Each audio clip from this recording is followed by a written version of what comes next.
So if you've considered building a new home, new construction from start, from dirt, I put together a series of some quick tips of the common mistakes most buyers make through that new construction process and they end up regretting. So I hope this helps you not have those same regrets and make those same mistakes. I'm Josh Rogers with Keller Williams Jacksonville Realty with Select Property Partners.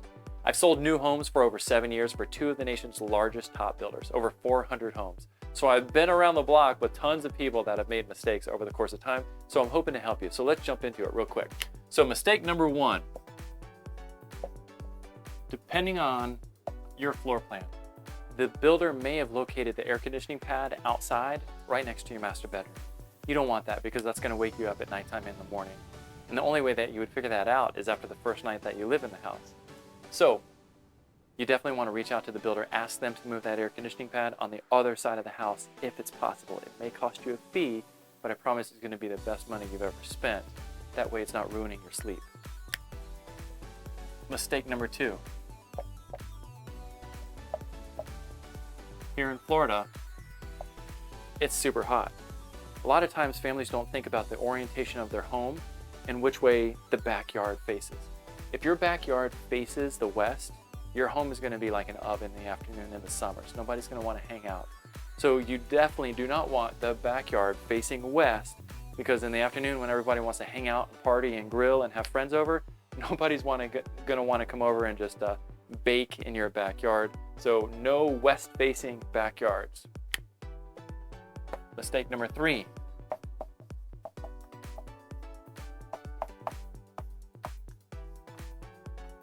So whenever you're in a two-story home and you have stairs and then possibly even an upstairs loft, the builder standard will include walls, a stair wall going up with just a handrail, and then a knee wall, which means it only comes up to about your waist, surrounding a loft. We highly encourage families to get the upgraded option and have stair spindles. That way it opens it up. That's going to make it feel more spacious and allow more light to travel through. So knock out those stair walls and the loft walls and replace those with stair spindles. It totally changes the feel of your house, makes it feel a lot more open, a lot brighter. That's a big deal. Mistake number four.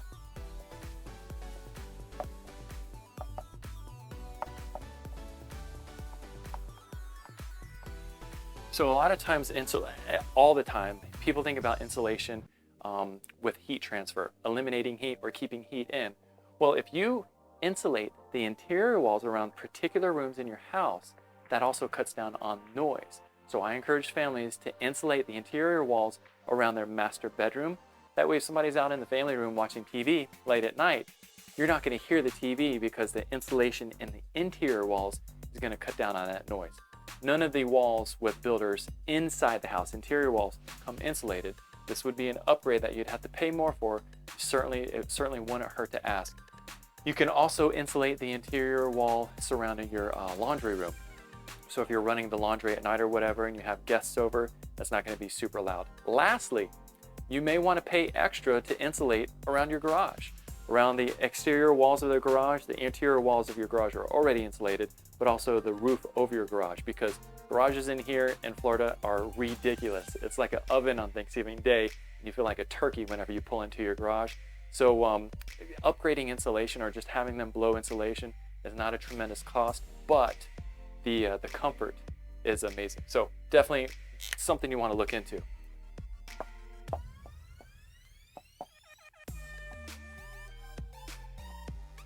More and more builders are venting the microwave, the hood over your stove outside, which is great, but a lot of builders still are not. They're just relying on that filter to suck up the fish smoke, like the same when you're cooking salmon or fried chicken or whatever that's really smoky and has a lot of odor. It just comes in through the microwave hood and then recirculates it out into your house. And it stinks, and you're gonna be smelling it for the next 4 or 5 days. So it would be an upgrade, but ask the builder to vent your stove top hood through the microwave directly outside. That way it's really gonna help on the pleasant smell of your house. You're not gonna stink it up every time you cook. So this is just an appetizer. If you're serious about new construction, buying a new home or building a new home, whether it's right now, 6 months from now, or 2 years from now, I just shot a 6-day course, a video series. of the top 5 mistakes that most buyers make through the new construction process and the regrets that they have, and then how to avoid that. So I poured my heart out into this series. Go to newhomemistakes.com, newhomemistakes.com.